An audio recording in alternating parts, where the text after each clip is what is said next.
తాకట్టులో ఉన్న బంగారానికి తక్షణ విముక్తి. ఈ రోజు మార్కెట్ రేట్ క్యాష్ మీ చేతిలో. శివ గోల్డ్ కంపెనీ, మీ నమ్మకానికి మా హామీ. Welcome to I dream. ఈ రోజు ఉదయం పోలీస్ స్టేట్మెంట్ ప్రకారం వీళ్ళు ఛత్తీస్గఢ్ నుంచి ప్రెజర్ పెట్టినప్పుడు ఆంధ్రప్రదేశ్ వైపు పారిపోయారు. అట్లా మీద కేసులు తీసుకుని చాలా ఉన్నాయండి సార్. ఆయన దాదాపు 150 మందిని చంపిన హిస్టరీ ఉంది. ఆయన మీద 6 రాష్ట్రాల పోలీసుల యొక్క వాచింగ్ ఉంది. 6 కోట్ల పైగా రివార్డు ఉంది. ఆలోచించండి, ఒక్క కేసులోనే 50 లక్షల రివార్డు ఉంది. దీనికి ఈ was a very tough fighter. Technical intelligence చాలా కశ్మీర్లో ఉన్న టెర్రరిస్ట్ ట్యాకిల్ చేస్తున్నప్పుడు చాలా మటుకు ఇంతవరకు ఆంధ్రప్రదేశ్ పోలీసులు సైలెంట్గా ఉన్నారు అనుకున్నాం, కానీ వాళ్ళు ఒక స్లీపర్ సెల్ లాగా ఒక మంచి ఆపరేషన్లో ఈరోజు సక్సెస్ అయ్యారనే విషయాన్ని మాత్రం బయటపడింది. అంటే ఆంధ్రప్రదేశ్ పోలీసుల నెట్వర్క్ ఎలా ఉంది అనే విషయాన్ని ఈరోజు జరిగిన రంపచోడవరం ఘటన ప్రూవ్ చేస్తుంది. ఎక్కడో అబూజ్మడ్లో ఉన్న హిడ్మా ఆంధ్రప్రదేశ్లో ఈ ప్రాంతం పర్టికులర్గా మనం అనుకుంటున్న మారేడుమిల్లి ప్రాంతం రావడం ఏంటి, అక్కడ ఎన్కౌంటర్ జరగడం ఏంటి, దీని వెనక చాలా మందికి అనుమానాలు వ్యక్తమవుతున్నాయి. ముఖ్యంగా పౌర హక్కు సంఘాలు మాత్రం ఇది బూటకు ఎన్కౌంటర్ అంటున్నారు. ఎక్కడి నుంచో తీసుకొచ్చి ఇక్కడ కొట్టారని వార్త వస్తుంటే, ఎక్కడో తీసుకొచ్చిన హిడ్మాలో మాత్రం హిడ్మాకి సంబంధించి ఆంధ్రప్రదేశ్లో ఎలాంటి కేసులు లేవు. ఆయన కేవలం ఛత్తీస్గఢ్, అబూజ్మడ్, మహారాష్ట్ర, గచ్చిరోలి ఈ ప్రాంతంలోనే ఆయన యాక్టివిటీస్ ఉన్నదని ఇక్కడ వరకు లేవు. అయితే మరి హిడ్మా ఆ ప్రాంతంలో హిడ్మా ఈ ప్రాంతంకి ఎందుకు వచ్చాడు? ఇక్కడ ఏమైనా షెల్టర్ తీసుకొని ఇక్కడ ఏమైనా యాక్టివిటీ చేయడానికి వచ్చాడా, లేదు ఇక్కడ ఎవరైనా ఆఫీసర్లకు సరెండర్ అవ్వాలని వచ్చాడా, షెల్టర్ ముసుగులో మరో విధ్వంసం చేయడానికి, పార్టీని బలోపేతం చేయడానికి ఇక్కడ వచ్చాడా, అనేక అనుమానాలు కనిపిస్తున్నాయి. మరోవైపు ఇటీవల గాజల రవి కూడా అదే ప్రాంతంలో ఎన్కౌంటర్ కావడంతో అది ఆ ప్రాంతం కూడా ఇటు ఛత్తీస్గఢ్కి అటు మహారాష్ట్ర గచ్చిరోలికి దగ్గర బార్డర్ ఉంది కాబట్టి ఆ ప్రాంతం నుంచి వచ్చి బలోపేతం చేయడానికి వచ్చారా, ఇన్ని ప్రశ్నల అనుమానాల నేపథ్యంలో ఏం జరిగి ఉండొచ్చు అనే విషయాన్ని మనతో మాట్లాడడానికి ప్రముఖ విశ్లేషకులు సురేష్ కొచ్చెడ్డి గారు రెండింటికి చాలా క్లారిటీగా తెలుసుకున్నాం. సార్ నమస్తే అండి. నమస్తే. ఈరోజు ఉదయం మంగళవారం ఉదయం 6 గంటలకి రంపచోడవరంలో ఒక టైగర్ పార్క్లో తుపాకుల చప్పుడు, అందులో 6 మావోయిస్టులు చనిపోయినట్లుగా వార్త. 6లో ఫస్ట్ ఎవరు 6 అని గుర్తించేలోగా ఇది హిడ్మా అని పోలీసులు ప్రెస్ నోట్ రావడం, దాని తగ్గట్టు ఆంధ్రప్రదేశ్లో మేము ఖచ్చితంగా వాళ్ళ మీద వాచ్ ఉంది కాబట్టి మేము ఎన్కౌంటర్ జరిగింది, మా మధ్య ఎక్స్చేంజ్ ఆఫ్ ఫైర్ జరిగిందంటూ డీజీపీ గారి పేరు మీద ఒక లెటర్ కూడా వచ్చింది. వెంటనే హిడ్మా ఫోటో కూడా వచ్చింది. మిగతా 5 ఎవరు అని చర్చించేలోగా కాసేపట్లో హిడ్మా భార్య అని, హిడ్మా సెక్యూరిటీ వాళ్ళని వచ్చాయి. ఈ పార్ట్ 6 నుంచి 8 గంటల 9 గంటల వరకు జరుగుతున్న నేపథ్యంలోనే విజయవాడలో మరో వార్త కలకలం రేపింది. విజయవాడ కానూరు సమీపంలో ఒక ఇంట్లో మావోయిస్టులు తలదాచుకున్నారని, విజయవాడతో పాటు ఏలూరు, కాకినాడ వాళ్ళు తలదాచుకున్నారని ఆ ప్రాంతంలో మాకు ఇన్ఫర్మేషన్ వచ్చింది కాబట్టి మేము రైళ్లు చేసాం. విజయవాడలో 25 మంది, ఏలూరు దగ్గర ఒక 10 మంది, కాకినాడలో మరికొంతమంది దొరికారంటూ మరొక వార్త వచ్చింది. దానికి దీనికి లింక్ ఉందా, లేదు ఈ విధంగానే స్క్రీన్ ప్లే లేరా అన్నది ఒక వార్త పక్కన పెడితే, హిడ్మా అనే వ్యక్తి సెంట్రల్ కమిటీ మెంబరు.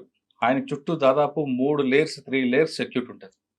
AK-47లతో ఉంటారు వాళ్ళు. అటువంటి వ్యక్తి 6తోనే ఎలాగ వచ్చాడు బయటికి? ఇక్కడ దొరికిన వాళ్ళందరూ కూడా Hidma gang, Hidma security guard అంటే పోలీసులు చెప్తున్నారు. అంటే మెయిన్ వ్యక్తిని సెంట్రల్ కమిటీ మెంబర్ని పక్కన పెట్టి ముందు వీళ్ళు ఎందుకు వస్తారు? ఇన్ని చాలా అనుమానాలు కనిపిస్తున్నాయి. మీకున్న సమాచారం ప్రకారం ఏం జరుగుతుండొచ్చు? ఈ న్యూస్ మురళి గారు మీరు ఒకటి చూసుంటారు, నేషనల్ లెవెల్లో వైరల్ అయింది. ఫస్ట్ లోకల్ లెవెల్లో వైరల్ అయ్యాను. మహేష్ కుమార్ లాడా గారు ప్రెస్ కాన్ఫరెన్స్ అడ్రస్ చేసే ముందే నేషనల్ లెవెల్లో చాలా మటుకు ఇది సెన్సేషన్ క్రియేట్ చేసింది. అన్ని మీరు ఏ ఛానల్ అయినా చూడండి, అందరు కవర్ చేశారు. హిడ్మా అంటే టాప్ మోస్ట్ లీడర్ కదా, అందుకోటి సీనియారిటీ చూస్తే junior leader in terms of hierarchy కాదు, ఏజ్ వైజ్ అన్నమాట.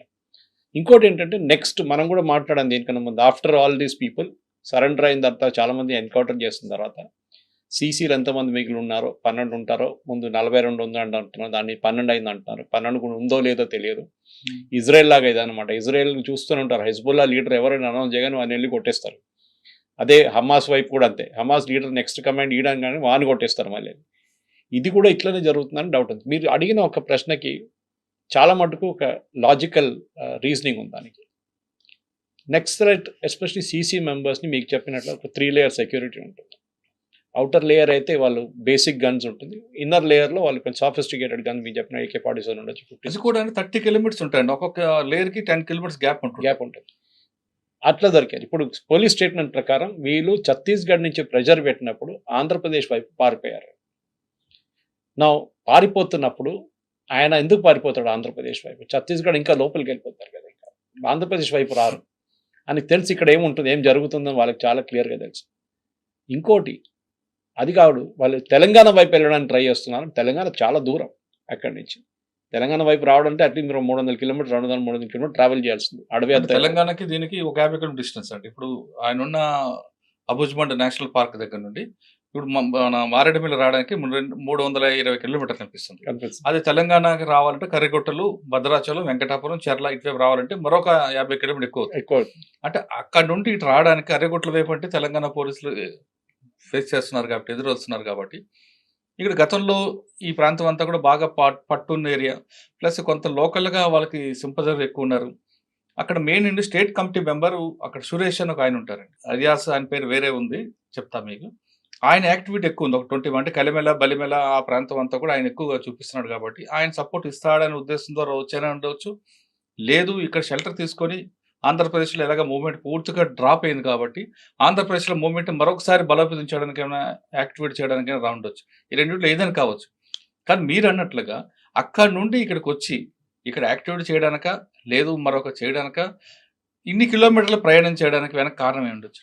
సీసీ మెంబర్లు ప్రయాణం చేయరు. మీకున్న ఎక్స్పీరియన్స్ మీకు తెలుసు, మీకు దానికి చాలా క్లియర్. వాళ్ళు ఎంత రిస్క్ తీసుకోరు. యూజువలీ సీసీ మెంబర్స్ ఇంత డిస్టెన్స్ ట్రావెల్ చేయరు, రిస్క్ కూడా తీసుకోరు ఈ ప్రెషర్ ఉన్నప్పుడు.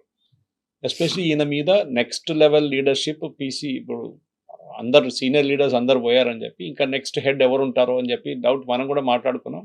హిద్మానే ఉండొచ్చు. ఎందుకంటే ఒకటి తెలంగాణ తెలుగు స్పీకింగ్ ఆంధ్ర తెలంగాణ లీడర్స్ కాకుండా నక్సలైట్ గ్రూప్లో ఒక బస్తర్ ఏరియా నుంచి ఒక చాలా పేద కుటుంబం నుంచి వచ్చిన ఒక మనిషి ఈయన. సో హిద్మాని సెంట్రల్ లీడర్షిప్ తీసుకొచ్చే దాంట్లో ఇంటర్నల్ పాలిటిక్స్ కూడా ఏమైనా జరిగిందని నాకు ఒక అనుమానం ఉంది. Was this a tip of? ఎందుకంటే అక్కడ ఇంటర్నల్, ఇప్పుడు మన వేణుగోపాల్ సరెండర్ దగ్గర చూసాం మనం చాలా మటుకు వాళ్ళ నడిమిట్లోనే వాళ్ళ దాంట్లోనే పాలిటిక్స్ చాలా నడుస్తుంది. You are privy to lot of information. మీరు ఆఫ్ ద రికార్డ్ చెప్పొచ్చు, ఆన్ ద రికార్డ్ మీరు చెప్పరు, కానీ వాళ్ళ నడిమిట్లో చాలా పాలిటిక్స్ నడుస్తాయి. క్లాస్ ఎనిమి కానివ్వండి, అప్పుడున్న ఒరిజినల్ మొదలైన కొండపల్లి సీతారాం ఆ టైం నుంచి మొదలైన నక్సల్ మూవ్మెంట్ ఫిలాసఫీ కూడా పోయింది మొత్తం. మైన్ కాంట్రాక్టర్ దగ్గర 2%, 3% కమిషన్ తీసుకొని వాళ్ళ ప్రాజెక్ట్ నుంచి వచ్చే డబ్బులు తీసుకొని వాడుకుంటున్నారని చెప్పి వచ్చింది. ఇదే టైంలో నాకెక్కడ డౌట్ వస్తుందంటే ఇది ఆంధ్ర వైపు రావడం ఏంటనేది నాకు ఇప్పుడు కూడా నాకు అసలు I cannot fathom the reason. ఇది ఎన్కౌంటర్ అంటే మన అందరికి తెలిసిందే. That simple story. పోలీసు వాళ్ళు నక్సలైట్ చేతులు దొరికితే వాళ్ళు చంపేస్తారు, నక్సలైట్స్ పోలీసు వాళ్ళ చేతులు దొరికితే వీళ్ళు చంపేస్తారు. చాలా క్లియర్ అనమాట. అంటే ఈ నక్సలైట్స్ని తీసుకెళ్ళి హిద్మాని తీసుకెళ్ళి మీరు కోర్టులో ప్రెజెంట్ చేసి ఎవిడెన్స్ ఇవ్వడం అనేది ఇంపాసిబుల్ ఉంటుంది, జరగదు కూడా. 64 మంది సిఆర్పిఎఫ్ జవాన్స్ చంపిన మనిషి, అది కాకుండా కాంగ్రెస్ లీడర్స్, చాలా సీనియర్ కాంగ్రెస్ అందరిని చంపిన మనిషి. హిద్మా మీద కేసులు తీసుకుని చాలా ఉన్నాయండి సార్. ఆయన దాదాపు 150 మందిని చంపిన హిస్టరీ ఉంది. ఆయన మీద 6 రాష్ట్రాల పోలీసుల యొక్క వాచింగ్ ఉంది. 6 కోట్ల పైగా రివార్డు ఉంది. ఆలోచించండి, ఒక్క కేసులోనే 50 లక్షల రివార్డు ఉంది ఆయన పైన. అది ప్రాబ్లం ఎక్కడ వచ్చిందంటే ఈయన అడ్వాంటేజ్ రాదు. ఈయన చిన్నప్పటి నుంచి జాయిన్ అప్పుడు నేను చదివిన దాని ప్రకారం రీసెర్చ్ చేసినప్పుడు ఈయనకి ఈ was a very tough fighter అంట. చాలా మటుకు ఫాస్ట్ ప్రమోషన్ వచ్చిందంట పైకి. ఇది కూడా బహుశా నక్సలైట్ మూవ్మెంట్లో కొంతమందికి నచ్చలేదో నాకు అనిపిస్తుంది. ఎందుకంటే end of the day that is the politics all about. వాళ్ళ దాంట్లో 70, 60, 70 సంవత్సరాలు, 72 సంవత్సరాలు, 74 సంవత్సరాల లీడర్స్ కూడా చాలా మంది ఉన్నారు. మీకు తెలిసి 50 సంవత్సరాలకి this is young compare to very young. Rahul Gandhi age అని చెప్పొచ్చు, కానీ రాహుల్ గాంధీ కానీ తక్కువ ఏజ్. సో అట్లాంటి మనిషి ఇప్పుడు నెక్స్ట్ లెవెల్ లీడర్షిప్ పోయినప్పుడు, ఇప్పుడు ఇవాళ పొద్దున్న నుంచి ఒక రూమర్ ఏం నడుస్తుందంటే 3 స్టేట్ చీఫ్స్కి ఇచ్చిన ఇన్స్ట్రక్షన్స్ ఏంటంటే చాలా మటుకు అమిత్ షా గారు చెప్పింది హిద్మాని బిఫోర్ 30th నవంబర్ ఫినిష్ చేసేయని చెప్పి అమిత్ షా గారు చాలా క్లియర్గా ఇన్స్ట్రక్షన్ ఇచ్చారంట. ఆ పరిస్థితుల్లో ఇప్పుడున్న పోలీస్ మీద ఉన్న ప్రెషర్ ఇంకా పెరుగుతుందా? ఎందుకంటే ఇంకా మిగతా నక్సలైట్స్ కూడా ఫినిష్ చేయాలి బిఫోర్ March 30th, 2026 అని ఉంటుందని ఇది ఒక ప్రశ్న నాకు కూడా ఉంది. అది మీ వైపు నుంచి వింటే ఇంకా బాగుంటుంది. అది ఏది, వాట్ ఈస్ రియలీ హ్యాపెనింగ్? ఎందుకంటే మనం స్టూడియో బయట నిలబడి మాట్లాడుతున్నట్టు నిన్న కూడా మాట్లాడాం హిద్మా గురించి. ఏమైతుందో హిద్మా ఏమైతుందో హిద్మా గురించి మనం మాట్లాడుకుంటారంటే మీరు చెప్పినట్టుగా ఆదివాసి గోండి కమ్యూనిటీ వచ్చిన వ్యక్తి. ఆయనకి గోండి, బెంగాలీ, ఒడియా, తెలుగు, హిందీ, అన్ని భాషల పట్టుంది. ప్లస్ ఆ అబూజ్‌మాడ్ ఏరియాలో ఆయన గాని ఒక పిలిపిస్తే దాదాపు వేల మంది ట్రైబల్స్ వస్తారు. Tribals వస్తారు. అంత సపోర్ట్ ఉంది. పార్టీ కనుమరుగైపోయిన దశలో ఆయనే మెయిన్ ఆక్సిజన్ ఇప్పుడు. తిరుపతి అని సెక్రటరీ అయినా ఆయనకి దాదాపు ఒక 20 మంది వరకు సపోర్ట్ ఉన్నా ఈయనకి మాత్రం వందల్లో వస్తారండి హిడ్మా. ఆ వ్యక్తి టార్గెట్ కొడితే మన మెయిన్ టార్గెట్ అయితే పార్టీకి ఇంకా కొలాప్స్ అయిపోద్దని గవర్నమెంట్ భావిస్తుంది. ఈ తరుణంలో ఆయన కొంతమంది ద్వారా సపోర్టర్స్ ద్వారా మహారాష్ట్ర కానీ ఛత్తీస్గఢ్ కానీ సరెండర్ అవ్వాలి ప్రయత్నం చేస్తున్నట్టు సమాచారం ఉంది. ఎందుకంటే గతంలో ఆశన్న సరెండర్ అవుతున్నప్పుడు ఇదే టాపిక్ వచ్చేది. మల్లోజు వేణుగోపాల్ మహారాష్ట్ర సరెండర్ అవుతున్నప్పుడు ఇదే టాపిక్ వచ్చేది. హిడ్మా ఇక్కడ పోలీసులు క్వశ్చన్ చేసేది ఫస్ట్ క్వశ్చన్ అది. హిడ్మా. కానీ హిడ్మా అనే వ్యక్తి ఇన్ని రాష్ట్రాలకు కావాల్సిన వ్యక్తి ఆంధ్రప్రదేశ్కి ఎందుకు వచ్చారు అనేది ఇప్పుడు మన అందరికి మిలియన్ డాలర్ల ప్రశ్న. అయితే ఇప్పుడు మనకి ఇందాక ఒక ఆఫీసర్ ద్వారా లేదా కొంతమంది ద్వారా ఇన్ఫర్మేషన్ ద్వారా వచ్చే సమాచారం ఏంటంటే హిడ్మాకి ఒక బెస్ట్ కొరియర్ నమ్మకమైన కొరియర్ ఉన్నారు. కొరియర్ ఇప్పుడు కూడా పనిచేస్తుంది. కానీ ఆ కొరియర్ ఎంతగా నమ్మాడంటే హిడ్మా దాదాపు 6 సంవత్సరాల నుంచి ఆ హిడ్మా వెనకే ఆ కొరియర్ ఉంటాడు. అంటే హిడ్మా చేసిన కొన్ని ఆపరేషన్లో మెటీరియల్ కూడా ఆ కొరియరే సప్లై చేశాడు. కాబట్టి హిడ్మా ఆయన్ని బాగా నమ్మాడు. ఆ వ్యక్తి ఇచ్చిన సూచనల మేరకే ఆంధ్రప్రదేశ్లోకి వచ్చాడు అనేది ఒక సమాచారం. Double agent. ఓకే. ఆ కొరియర్ ఎవరంటే ఒక పోలీస్ ఆఫీసర్. అదే డబుల్ ఏజెంట్ అయిపోయాడు. అంటే వీళ్ళకి పోలీసు వాళ్ళకి ఐ థింక్ ఎప్పుడైనా నేను మాట్లాడుతుంది ఇవాళ పొద్దున ఇంకో ఛానల్ మాట్లాడుతున్నాను అనేది ఇదంతా ఒక సమాచారం. అది ఎంతవరకు కరెక్ట్ లేదు, అది కాదు. హ్యూమన్ ఇంటెలిజెన్స్ చాలా ఇంపార్టెంట్. ఎందుకంటే వీళ్ళు ఫోన్లు వాడరు. టెక్నికల్ ఇంటెలిజెన్స్ మీకు అడవి లోపల పనిచేయదు, ఫోన్లు పనిచేయదు. టెక్నికల్ ఇంటెలిజెన్స్ చాలా కాశ్మీర్లో ఉన్న టెర్రరిస్ట్ ట్యాకిల్ చేస్తున్నప్పుడు చాలా మటుకు టెక్నికల్ ఇంటెలిజెన్స్ వాడతారు వాళ్ళు. హ్యూమన్ అక్కడ కూడా ఉంటుంది. వీళ్ళు కూడా అన్ఆడిటెడ్ డబ్బులు చాలా ఉంటాయి, లక్షల. కాశ్మీర్ లో వచ్చేసరికి టెక్నికల్ ఎవిడెన్స్ కన్నా లీడ్ ఒక కాశ్మీర్ లో ఉన్న స్పెషల్ ఆఫీసర్ తీసుకొచ్చిన లీడ్ అది. కరెక్ట్, అదేందే అక్కడ మన తెలుగు ఆఫీసరే బయటకు వెళ్తూ ఒక పోస్టర్ చూసి దాని వెనక కొంచెం లాగితే ఇదంతా కదిలి 6 గ్యాలంటరీ అవార్డు వచ్చింది అనుకుంటా ఆయన. సో కానీ ఒరిజినల్ ఇప్పుడు ఆర్మీ చేస్తున్న ఆపరేషన్లో కానీ ఎంఐ వాళ్ళ మిలిటరీ ఇంటెలిజెన్స్ ఉన్నప్పుడు ఎవరో ఇక్కడ కార్గిల్ వైపు నుంచి మనం చూసే ఆ టైంలో మళ్ళీ ఇప్పుడు పెహల్గాం తర్వాత కూడా అడవి లోపల ఉన్నారని చెప్పి అక్కడ వెళ్ళి కొట్టారు వీళ్ళు ఆపరేషన్ మహాదేవ్లో. ఈ ఇంటెలిజెన్స్ అనేది ఆంధ్రప్రదేశ్, ఉమ్మడి ఆంధ్రప్రదేశ్లో, తర్వాత ఉన్న ఆంధ్రప్రదేశ్ తెలంగాణలో కూడా నేను మాట్లాడుతున్నప్పుడు కొంతమంది పోలీస్ ఆఫీసర్స్తో వాళ్ళేమంటున్నారంటే ఇంటెలిజెన్స్ వైఫ్ న్యూట్రల్ సిఆర్పిఎఫ్ గురించి మాట్లాడుతున్నారు. సిఆర్పిఎఫ్ ఆఫీసర్ మాట్లాడడం అంటే తెలంగాణ ఆంధ్రప్రదేశ్ దగ్గర ఉన్న ఇంటెలిజెన్స్ చాలా సూపర్ ఉంది. బహుశా ఇప్పుడు ఛత్తీస్గఢ్ పోలీస్ దానికి వచ్చి ఇంప్రూవైజ్ చేసుకున్నారు. కానీ ఒరిజినల్గా నల్లమల నుంచి మొత్తం వేసింది Naxal movement because of human intelligence అని చేశారని చెప్తారు. మీ అంచనా ఏంటి సార్? అంటే మీరు చెప్తున్నప్పుడు నల్లమల టాపిక్ వచ్చింది కాబట్టి నేను చెప్పిన ఛత్తీస్గఢ్కి హిడ్మాకి సంబంధించిన కొరియర్ కూడా గతంలో నల్లమలలో పనిచేసిన ఆఫీసర్. అక్కడ కూడా కనెక్షన్ ఉంది. అక్కడ ఆయన ఇంటెలిజెన్స్ బాగుంది కాబట్టి నల్లమలలో పూర్తిగా వాష్అవుట్ అయిపోయింది. ఆ ఆఫీసర్ ఇంకా ఇప్పుడు కంటిన్యూ అవుతున్నారు. ఆయన ఇచ్చిన ఇన్ఫర్మేషన్ తీసుకొచ్చారు. అంటే ఆయనకి ఇంటెన్షన్ కూడా ఎన్కౌంటర్ చేయాలని కాదండి, గవర్నమెంట్ ముందు సరెండర్ చేయాలనేదే ఆయన తీసుకొచ్చారనేది ఒక సమాచారం. కానీ ఇక్కడ వచ్చేసరికి ఆ విషయం బయటికి లీక్ అవ్వడం, అంటే సెంట్రల్ గవర్నమెంట్కి వెళ్ళడం, వాళ్ళు ఇచ్చిన డైరెక్షన్లో జరిగిందనేది ఒక రూమర్. అది ఎంతవరకు అని కరెక్ట్ అని తెలియదు. అది ఇంకో విషయం ఏంటంటే ఈరోజు విజయవాడలో జరిగిన సంఘటనలో కొంతమంది మావోయిస్టులు ఒక షెల్టర్ తీసుకున్నారు, అక్కడ మేము దాడి చేసాం అని ఒక 25 మందిని చూపిస్తున్నారు. అది యాక్చువల్గా మావోయిస్టులు తీసుకుంది కాదు, అది పోలీసులు డన్ అది. ఓకే, అనేది ఒక ఇన్ఫర్మేషన్. ఈయన పోలీసులు దాన్ని ఆ బిల్డింగ్ పెట్టుకొని ఎవరినైనా ఇంట్రాగేషన్ చేయాలంటే ఆ బిల్డింగ్ లో చేస్తుంటారని, వీళ్ళని కూడా తీసుకొచ్చి అక్కడ పెట్టారని. కానీ ఇన్ని అరెస్ట్ చేయడం, సరెండర్ చేయడం కాకుండా ఆయన్ని ఎలిమినేట్ చేయాలని ఒక బలమైన శక్తి, బలమైన వ్యక్తి ఆదేశాలు ఇవ్వడంతో నిన్న రాత్రి నుంచి వీళ్ళందరినీ తీసుకొని వెళ్ళి 6గురిని మెయిన్ క్యారెక్టర్ అంటే హిడ్మా వైఫ్, హిడ్మాకున్న మెయిన్ సెక్యూరిటీ, మెయిన్ పర్సన్స్ అంటే స్టేట్ కమిటీ మెంబర్స్ని తీసుకెళ్లి ఎలిమినేట్ చేశారని అదొక వార్త నడుస్తుంది. అది ఎంతవరకు కరెక్టే తెలియదు. కానీ ఐజీ గారు, ఏడీజీ గారు చెప్పేది ఏంటంటే వాళ్ళు అట్నుంచి వస్తున్నారు, ఎప్పటి నుంచో మాకు వాచ్ ఉంది, మేము వల్లూరుపల్లి నారాయణరావు కోసం ఇస్తుంటే వీళ్ళు వచ్చారు, వీళ్ళు మాకు ట్రేస్ అయ్యారు, ఎక్స్చేంజ్ ఆఫ్ ఫైర్ జరిగింది కాబట్టి అందులో చనిపోయారు అని వాళ్ళు చెప్తున్నారు. కానీ ఇంటర్నల్గా వేరే సోర్స్లో మాత్రం ఇది జరిగింది, ఆయన తీసుకొచ్చి ఏపీ గవర్నమెంట్లో సరెండర్ చూపిస్తాం అనుకున్నాం, కానీ ఒక బలమైన శక్తి మాకు ఆదేశం ఇవ్వడంతో ఇలా చేయాల్సి వచ్చిందని చెప్తున్నారు. అది ఇందులో మనం నమ్మాల్సింది ఏడీజీ గారి మాటలు నమ్మాలి, వెనక నుంచి మాటలు నమ్మలేము. కానీ ఇది కూడా ఒక లైన్ చూపిస్తుంది నిజమా కావచ్చు అని. Lot of things are said unsaid in politics and in war అంటారు సార్. అది కాకుండా ఇప్పుడు హిడ్మా స్టోరీ పక్కన పెడితే ఇంకా ఎవరు నెక్స్ట్?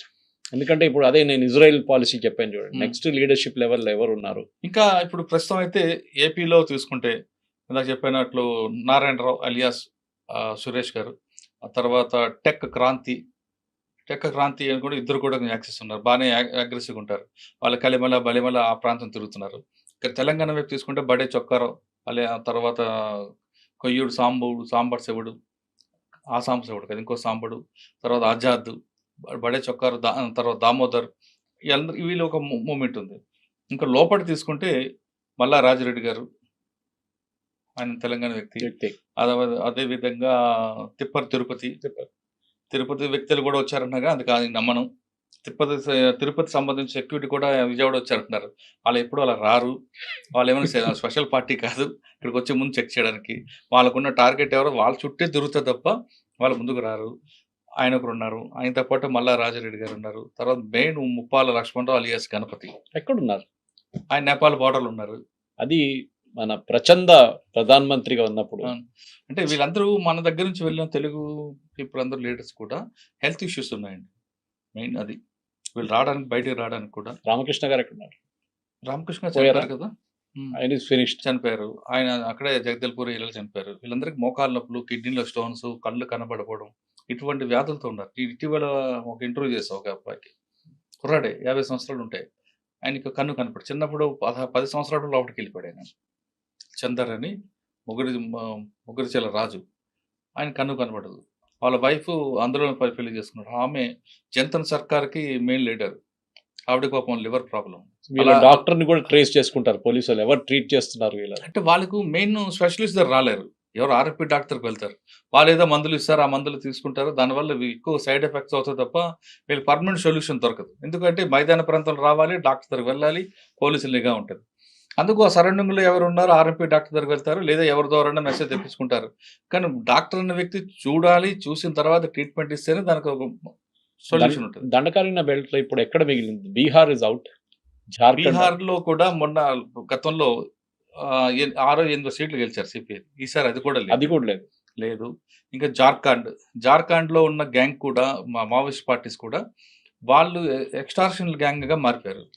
కాబట్టి ఆ కోల్ మాఫియాలో పడ్డారు. వాళ్ళు ఎవరిని ఎలిమినేట్ చేయడం దాంట్లో ఉన్నారు కాబట్టి అక్కడ కూడా రూల్ట్ అయిపోయింది. ఎక్కువ ఉన్నది ఛత్తీస్గఢ్, కొంచెం బార్డర్ మహారాష్ట్ర, గచ్చిరోలి.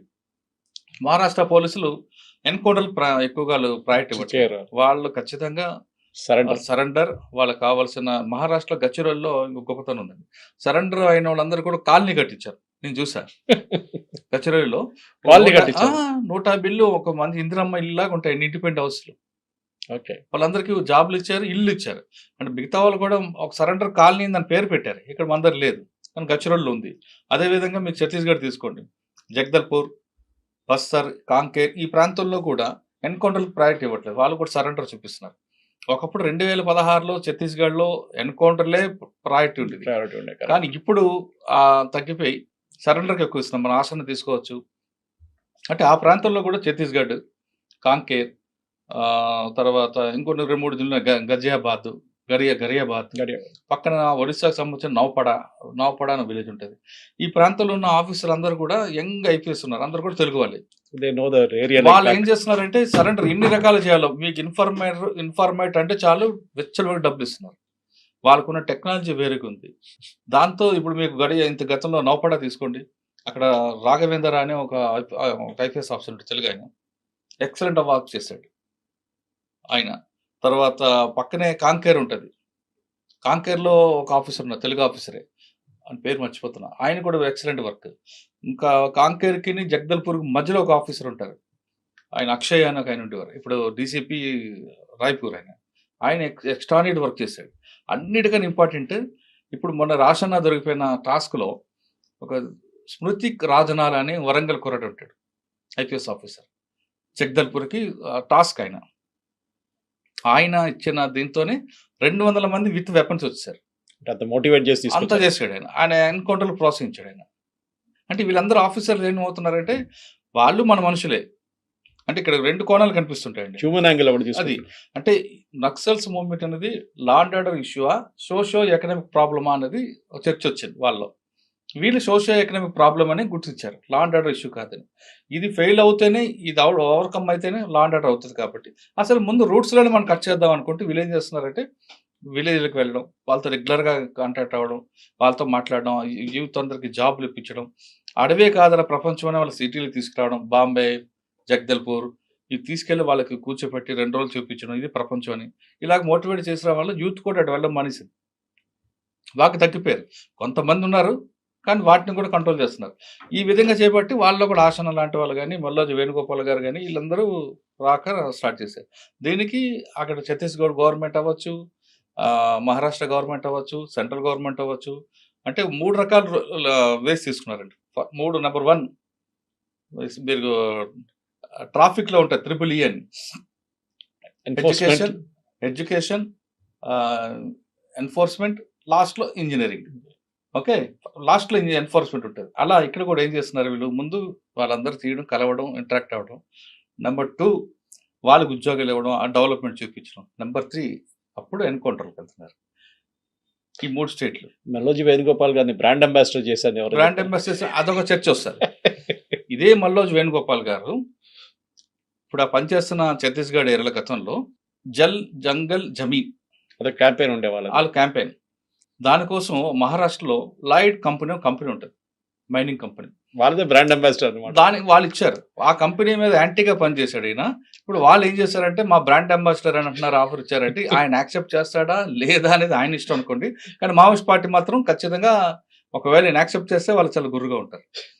ఇది ఒక పార్టీ నడుస్తుంది. ఇంకా ఛత్తీస్గఢ్లో ఒక పార్టీ నడుస్తుంది. మొత్తం మీద తీసుకుంటే అయితే రావాలి, వచ్చిన వాళ్ళు మా దగ్గర ఉండాలి, లేదా ఎన్కౌంటర్ అవుతారు అన్న మెసేజ్ పంపించారు. అది ఎంతవరకు అవుతుంది అనేది చెప్పాలి.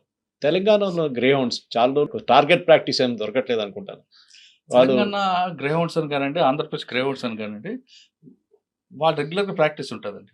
అంటే నేనే చెప్పాను, ఆంధ్రాకి ఇప్పుడు ఈ ఎన్కౌంటర్ జరిగింది కొంచెమైనా, తెలంగాణలో అంత యాక్టివిటీ ఎక్కువ. ఆంధ్రప్రదేశ్ లో చేసింది గ్రే హౌండ్స్ ఎవరు చెప్పారు? కాదే, కొత్త గ్రూప్ ఎవరు ఉన్నారా? లేదు, పోలీస్ గ్రూప్ అండి, రెగ్యులర్ గ్రూప్. అది వీళ్ళు వెళ్ళి ఆపరేషన్ చేయ, రియల్ ఎన్కౌంటర్ అంటే ఆపరేషన్ కి వెళ్ళాలి, అంత పెద్ద కథ ఉంటుంది. ఇది అంతే. ఇంకోటి సార్, కే వ్యాస్ గారు, ఉమేష్ చంద్ర గారు, వీళ్ళందరూ మీరు చెప్పిన ఈ పేర్లు చిన్న ఇప్పుడున్న IPS ఆఫీసర్ కానీ వాళ్ళకంతా రోల్ మోడల్ వాళ్ళు ఉండేవాళ్ళు. ఆ లెవెల్ నుంచి నెక్సలిజం ఇక్కడ దాకా వచ్చిందంటే ఈ young group of committed police officer, ఒక టైంలో విజయ్ కుమార్ అనుకుంటా మన వీరప్పన్ హంట్ చేసిన ఆయన ఉండే, ఇట్లాంటి డెడికేటెడ్ పోలీస్ ఆఫీసర్ శ్రీనగర్ లో మన తెలుగు ఆయన ఒక ఆయన, చక్రవర్తి, ఇట్లాంటి యంగ్ పోలీస్ ఆఫీసర్స్ ని ఐడెంటిఫై చేసి పోస్ట్ చేయడంలోనే క్రూషియల్ ఉంటుందా ఈ నక్సల్ మూవ్మెంట్ ట్యాకిల్? ఎందుకంటే మీరు సోషల్ దాని గురించి మాట్లాడారు. సో సుక్మాకి ఒక బస్సు రావడమో, లేకుంటే ఒక స్కూల్ కట్టడము. ఎందుకంటే ఇప్పుడు మీరు పువర్తి, ఆ ఊర్లో బస్సు వచ్చింది, అదే అంటారు. ఆ ఊర్లో టీవీ లాంచ్ చేశారు. ఆ ఊర్లో 70 సంవత్సరాల తర్వాత స్వాతంత్రం వచ్చింది ఎప్పుడో. అదే ఊర్లో ఛత్తీస్గఢ్ హోమ్ మినిస్టర్ గారు వెళ్ళి వాళ్ళ అమ్మగారితో మాట్లాడారు, ఆమెతో రిక్వెస్ట్ పంపించారు. అయినా వాళ్ళు ఏంటంటే ఒక సిద్ధాంతం నమ్మారండి. ఆ సిద్ధాంతం నమ్మి వాళ్ళు బయటకు రాలేరు. ఎందుకంటే దాదాపు 20-30 సంవత్సరాల ఆ సిద్ధాంతం కోసం వాళ్ళు పోరాటం చేశారు. ఇది సిద్ధాంతం అనేది దీర్ఘకాల యుద్ధం. ఇది కరెక్ట్. ఈ దీర్ఘకాల యుద్ధంలో వాళ్ళు ఏం చెప్తారంటే ఫినిక్స్ పక్షి లాంటి మనం అంటారు. ఫినిక్స్ పక్షి ఏ విధంగా ఉంటుంది, ఎప్పటికైనా వస్తుంది అనేది ఆశాభావంతో ఉంటారు. కానీ మారుతున్న పరిస్థితులు ఏంటి, సమాజంలో మారుతున్న మార్పులు ఎలాగొస్తున్నాయి, ప్రజలు ఏం కోరుకుంటున్నారు అనే విషయాన్ని పార్టీ మర్చిపోయేది. కాబట్టి ఈ దెబ్బ మీద దెబ్బ తగులుతుంది. అదే వాళ్ళు కేవలం ఆదివాసీలకు ఏ విధంగా డెవలప్ చేశారో, వాళ్ళు రాజకీయ చైతన్యం కల్పించారు, అదేవిధంగా మిగతా సమాజం చుట్టుపక్కల మైదాన ప్రాంతాల్లో ఉన్న సమస్యల మీద గుర్తించి అక్కడ కూడా వాళ్ళని మోటివేట్ చేయడంలో, అంటే మిగతా మావోయిస్ట్ పార్టీ వస్తే కాదు, వాళ్ళకు ముందు ఫ్రంట్ ఆర్గనైజేషన్ ప్రజా సంఘం అవి విఫలమైనది చాలా క్లారిటీ. ఒకటి విఫలమైంది ప్రజా సంఘం. మొన్న ఒక మాజీ మావోయిస్ట్ కూడా ఇంటర్వ్యూలో ఆయన ఒప్పుకున్నాడు కూడా, ట్రేడ్ యూనియన్ పార్టీకి మెయిన్ లీడర్ పట్టు ట్రేడ్ యూనియన్స్, కార్మికులు. వాళ్ళకి సిటీలో అన్ని ప్రాంతాల్లో కూడా మీకు ఎర్ర జెండా కనిపిస్తుంది, ప్రతి కంపెనీ దగ్గర కూడా. ఓకే, మీకు మావోయిస్ట్ పార్టీ లీడ్ చేస్తున్న ఛత్తీస్గఢ్ కానీ మహారాష్ట్రలో కానీ కంపెనీలో ఒక్క ఎర్ర జెండా కనపడదు. దానికి కారణం ఏంటంటే ఫెయిల్ అయ్యాను ఆయన ఒప్పుకున్నాడు. అంటే వాళ్ళు ఇనిషియల్ స్టార్ట్ చేసిన మూమెంట్ నాకు ఇప్పుడు కూడా మురళి గారు గుర్తుంది. సికాసా తీసుకోండి, సింగరేణి కార్మిక సంస్థ, అది చెప్పడానికి సింగరేణి ఇప్పుడు అక్కడి నుంచి వచ్చిందండి పార్టీ. అది మరి అదే సికాసాలో ఉన్న పనిచేస్తున్న వ్యక్తి పుల్లూరు ప్రసాదర్ గారు ఛత్తీస్గఢ్ లో ఉన్నాడు, కర్రెలగుట్ట ప్రాంతం ఉన్నారు ఆయన. మరి ఏది అక్కడ ఉన్న ఒక మైనింగ్ కంపెనీ దగ్గర ఒక జడ్డ ఎందుకు ఎగరదంటే నా ఆన్సర్ లేదు, ఫెయిల్ అయ్యమంటున్నారు. అందుకని నేను ఉస్మానియాలో చదువుతున్నప్పుడు ఆ టైంలో పీడిఎస్యు, ఆర్ఎస్యు వీళ్ళందరూ ఫ్రంటల్ ఆర్గనైజేషన్స్ ఉండే రిక్రూట్మెంట్ చాలా మటుకు. రాడికల్స్ లేదు. రాడికల్ ఉస్మానియా యూనివర్సిటీ కానీ, కాకతీయ కానీ, ఆ టైంలో ఆర్ఈసి వరంగల్ కానీ, ఇక్కడ నుంచే ఇంజనీర్స్ యూజువల్లీ వీళ్ళు వాళ్ళ మీద నిఘా ఉంటుంది, ఎప్పుడు వాళ్ళనే రిక్రూట్ చేస్తారు, వాళ్ళనే చేస్తారు. ఇప్పుడు వినబడుతుంది ఏంటంటే మురళి గారు, అండ్ యూ కెన్ కరెక్ట్ మీ, ఈ బాటమ్ ఎండ్ నుంచి రిక్రూట్మెంట్ జరగట్లేదు. బాటమ్ ఎండ్ నుంచి కొత్త రిక్రూట్స్ వీళ్ళకి దొరకట్లేదు. One of the main reason naxalism fail అవుతుంది ఏంటంటే ఈ యంగ్ క్రాప్ ఇప్పుడు రావట్లేదు. వాళ్ళకి ఉద్యోగం వస్తూనే వాళ్ళు ఐటీ కంపెనీలో పనిచేస్తున్నారు, లేకుంటే ఫార్మాలో పనిచేస్తున్నారు, లేకపోతే ఎక్కడైనా పనిచేస్తున్నారు, కానీ దే ఆర్ నాట్ అట్రాక్ట్. అడవికి వెళ్ళి ముందున్న ఆ ప్యాషన్ మీరు చెప్పినట్ల అక్కడ వెళ్ళి ఉండడము, ఆ కష్టం 20, 30, 40 సంవత్సరాలు అడవిలో ఉండంటే ఇట్స్ నాట్ ఎ జోక్. ఆ కష్టం అని టెన్షన్ ఎప్పుడైనా ఎప్పుడు కొడతారో అని తెలియదు, అది ఇంకో టెన్షన్ పోలీసు వాళ్ళు. ఇదన్నీ పెట్టుకొని ఇప్పుడు ఈ కొత్త క్రాప్ రాకపోతే అదే కారణం ఉండొచ్చు ఇప్పుడు ఈ నక్సలిజం మొత్తం ఫినిష్ కావడానికి. అంటే మనం ఒకసారి వెనక్కి వెళ్ళాం అనుకోండి, 1969 నక్సల్స్ ఉద్యమం, రైతాంగ పోరాటం వెళ్ళామంటే అప్పుడున్న పరిస్థితులు వేరేగా ఉంటాయి. అప్పుడు పెత్తందారులని, భూస్వామ్య వ్యవస్థలు ఇవన్నీ ఉండేవి కాబట్టి ఆలో కసి వచ్చింది. ఓకే, అప్పుడులో చదువుకున్న మీరు చెప్తున్న కొండపల్లి సీతారామ గారు కావచ్చు, లేదంటే మల్లోజు వేణుగోపాల్ కానీ, వాళ్ళ అన్నయ్య మల్లోజు కోటేశ్వరి, అందరూ అగ్రవర్ణాలు, Brahmins. Correct, that is surprising actually. Brahmins కుటుంబం. ఇప్పుడు జంపాన్ ఉన్నారు, అన్న రెడ్డి. అక్కడ కులం లేదు, అక్కడ మతం లేదు, సమాజ సేవ అనే స్పృహతోనే వచ్చిన వాళ్ళందరూ. వాళ్ళు ఇంజనీరింగ్ చదివిన వాళ్ళు, ఆర్ఎస్సీ స్టూడెంట్స్, నిట్ స్టూడెంట్స్, ఇటువంటి స్టూడెంట్స్ అందరూ కూడా వచ్చారంటే వాళ్ళకి సమాజంలో ఏదో జరుగుతుంది, ఆ అన్యాయాన్ని పంపించాలి, బయటికి పంపించాలి, సామాన్యుడికి మంచి న్యాయం చేయాలి, బడుగు బలహీన వర్గాల అభివృద్ధి కోసం మనం ఖచ్చితంగా పోరాటం చేయాలని వాళ్ళు రక్త సంబంధం కన్నా వర్గ సంబంధం గొప్పదని నమ్మే జనరేషన్ అది. అంటే రక్త సంబంధం కాదు, వర్గ సంబంధం. ఆ వర్గ సంబంధంలోనే తల్లిని చూస్తాం మేము, మా అమ్మ నాన్న అందులో ఉంటారు, నాకు రక్త సంబంధం కాదని అలా నమ్మి అప్పుడున్న పరిస్థితులకు అనుగుణంగా దాంతోపాటు గద్దర్ గారి పాటలు, ఒక పాట ఆయన గద్దర్ పాడారంటే ఆ పాటకి చాలా మంది చెవులు కోసుకుని వచ్చి ఉండేవారు అంతే, మా ఏరియా నుంచి, ఆల్వాల్ నుంచి. అటువంటి వ్యక్తులు పాటలు ఆ ప్రభావంతో పార్టీలో మన పార్టీలు కాదు చాలా మంది పార్టీ వైపు వెళ్ళారు. వెళ్ళిన తర్వాత వాళ్ళు ఎంచుకున్న లైన్ ఇదే కరెక్ట్ అనుకుని సంవత్సరాలతో బట్టి ఉండిపోయారు వాళ్ళు. కష్టమైన నష్టమైన మీరు మనం ఇంత మాట్లాడుతాం కదండి, ఒక రోజు కరెంట్ లేకుండా ఉండగలమా? అది కరెక్ట్. ఒక గంట ఉండగలమా? యూస్డ్ అయిపోయాం మనం, అది ఉండం. కానీ వాళ్ళు కరెంట్ లేని సంవత్సరాలు ఉన్నారు. వాళ్ళు ఇంట్లో మనకి ఒక చిన్న బొద్దింక బాత్రూమ్ కనబడుతున్నా బాబోయ్ అని అంటాం, వాళ్ళ చుట్టూ పాములు తిరుగుతుంటాయి. మనం మినరల్ వాటర్ తాగం, అది లేకపోతే తాగలేం మనం. కానీ వాళ్ళ చెరువులో నీళ్ళు తాగుకొని ఉంటారు, ఒకసారి నీళ్ళు లేకపోతే మూత్రం తాగుతారు వాళ్ళు. మనకు 3 పూట్ల బిస్కెట్స్ కావాలి, తిండి కావాలి, అన్నీ కావాలి. వాళ్ళకి ఏ టైంకి ఇస్తారో ఆదివాసులు పంపిన భోజనమే భోజనం. ఏమి దొరకకపోతే చింతపండు అది కలుపుకొని తినే రోజులు ఉంటాయి. ఇలా ఇటువంటి కష్టాలండి. దేనికంటే ఎప్పటికైనా మన పార్టీ సాధిస్తాం, ఖచ్చితంగా మనం బడుగు బలహీన వర్గాల కోసం మన పార్టీ సిద్ధాంత వరకు వెళ్తారండి. ఆ ఎంచుకోవడం లైన్లోనే వాళ్ళు అప్పుడున్న సమస్య వేరు. తర్వాత జనరేషన్ వచ్చింది, మన జనరేషన్. కరెక్ట్. మన జనరేషన్ వచ్చేటికి మనకి సెల్ ఫోన్లు వచ్చాయి, మనం కొంచెం డెవలప్ అయ్యాం. మనం సెల్ ఫోన్ లేక ఇప్పుడున్న జనరేషన్ అయితే మన తర్వాత జనరేషన్కి వచ్చేసరికి సెల్ ఫోన్లు, ఈ డ్రగ్స్, వీటి మీద మనం ఎక్కువగా డిపెండ్ అవుతున్నాం. మన ఫోన్ లేకపోతే ఇన్నాళ్ళు ఇప్పుడు ఉండగలమా? ఉండలేము. ఈ ఫోన్ లేని అడవిలో ఉండగలరా? చేతుల్లో ఫోన్ లేకుండా ఉండలేడు. ఫోన్ లేకపోతే అక్కడ మన బ్యాగ్ మనమే మోసుకోం. కానీ అక్కడ పార్టీలో 40 కేజీలు అంటే ఆడ కిట్ బ్యాగ్ తో పాటు ఆయనకి ఎవరు బాధ్యుడో ఆయన బ్యాగ్ కూడా పాటు వెపన్ కూడా మోసుకొని అడవులు ఎక్కాలి. ఎక్కగలరా? లేరు. మనం 1 కిలోమీటర్ కేబీఆర్ పార్క్ తిరిగి వచ్చేసరికి మనకు ఆయాసం వస్తుంది. వాళ్ళు రోజుకి 10 నుంచి 12 కిలోమీటర్లు నడుస్తారు నడక. అది కూడా కొండలు ఎక్కి దిగడం, మామూలుగా ప్లెయిన్ ఏరియా కాదు, ఏ రాయి ఉంటుందో ఎక్కడో తెలియదు. ఇన్ని కష్టాలు పడడం అనేది ఇప్పుడు జనరేషన్ లేదు. ప్లస్ కుల సంఘాలు పెరిగిపోయాయి ఊర్లో. ఇంతకుముందు ఏ సమస్య వస్తే గ్రామం నక్షల దగ్గర వెళ్ళాలి, సెటిల్ చేసుకునేవాళ్ళు. ఇప్పుడు కుల సంఘం, ప్రతి సంఘం ఉంది, ఆ సంఘానికి అధ్యక్షుడు, ఆ సంఘం అధ్యక్షుడు సమస్య సెటిల్ అయిపోతుంది. ఇంకా దాంతో నక్సల్స్కి అయిపోయింది. కానీ పార్టీ అక్కడ ఉండిపోయిన వాళ్ళు మాత్రం ఖచ్చితంగా ఏదో రకంగా మాకు రావాలని ఉంటే, ఈ క్రమంలో కొంతమంది ఏదో కేసుల్లో ఉన్నవాళ్ళు వాళ్ళని లాగడం, ఎడ్యుకేషన్ లేని వాళ్ళు. ఇప్పుడు సాధారణంగా ఇప్పుడున్న సెంట్రల్ కమిటీ వాళ్ళు అన్ని భాషలు వచ్చు, కానీ నెక్స్ట్ వచ్చిన కమిటీ వాళ్ళు ఎవరికి సరిగ్గా మాట్లాడడం కాదు, రాయడం కూడా రాదు. వాళ్ళ చేతి కావాల్సిందంటే తుపాకీ ఇచ్చాం, తుపాకీ పట్టుకుంటే అదొక ప్యాషన్ వాళ్ళకి. కాబట్టి ఆ గ్యాప్ను పార్టీ గుర్తించుకోవడం వల్లనే ఈ నష్టం జరిగిందనేది నా అంచనా, అది నా వ్యక్తిగత అభిప్రాయం కూడా. ఈ కాన్వర్జేషన్ మీరంతా డీటెయిల్గా మాట్లాడుతున్నప్పుడు ఒక ఎడ్యుకేషన్ లాగా ఉంటుంది. కానీ as we close the conversation ఇప్పుడు దీని గురించి నేను వచ్చేది కేరళ నుంచి. చాలా మంది అడుగుతారు నా ద్వారా, సురేష్ గారు first elected communist government in the world కేరళలో, EMS నమోద్రీపాడ్. నక్సల్ బారీ మూమెంట్ స్టార్ట్ అయింది వెస్ట్ బెంగాల్ నుంచి. అక్కడ నక్సలైట్స్ లేరు, ఇక్కడ నక్సలైట్స్ లేరు. ఎందుకు? ఈ ల్యాండ్ రీఫార్మ్ మూమెంట్ అంటే అప్పుడు భూములు పంచిపెట్టడం పేదోళ్ళకి, అది వర్క్ అయిందా? మళ్ళీ మన వైపు తెలంగాణ, ఆంధ్ర, ఛత్తీస్గఢ్ కానీ, అప్పుడు ఉమ్మడి మధ్యప్రదేశ్ కానీ, మహారాష్ట్ర వైపు ఇది జరగలేదంటారు. మీరు కూడా మాట్లాడారు, అడిమిట్లు చెప్పారు మీరు, ల్యాండ్ రిఫార్మ్స్ చాలా ఇంపార్టెంట్. భూములు పంచిపెడితే ఏదో యూనో ఒక 1/2 ఎకర్లోనో 1 ఎకర్లోనో వాళ్ళు ఏదైనా పని చేసుకుంటారని. ల్యాండ్ రిఫార్మ్స్ అని అనుకుంటారు, ఇదేనా ప్రాబ్లం? అంటే ఒకప్పుడు భూస్వామ్య వ్యవస్థ, దానికి వ్యతిరేకంగా జరిగిన పోరాటాలు, తర్వాత అర్ధ భూస్వామ్య వ్యవస్థ, ఇప్పుడు దానికి వ్యతిరేకంగా కొంత జరిగింది. ఇప్పుడు అర్ధ భూస్వామ్య వ్యవస్థ ఉందండి, ఎవరికి లేదు. మహా ఉంటే 10-20 ఎకరాలు, అంతకు వందల ఎకరాలు లేదు. ఒకటి. రెండోది, మీరు చెప్పిన వెస్ట్ బెంగాల్ కానీ కేరళ కానీ ఈ 2 గవర్నమెంట్ తీసుకుంటే అన్ఎంప్లాయ్మెంట్ లేకుండా చేయడం అనేది వాళ్ళు ఫస్ట్ టాప్ ప్రయారిటీ పెట్టుకున్నారు. దానికన్నా ముందు చెప్పాలంటే ఎడ్యుకేషన్. మీరు వెస్ట్ బెంగాల్లో కొంత ఏమైనా ఉండొచ్చు, కానీ కేరళ లాంటి స్టేట్లో 100% ఎడ్యుకేషన్ ఉంటుంది.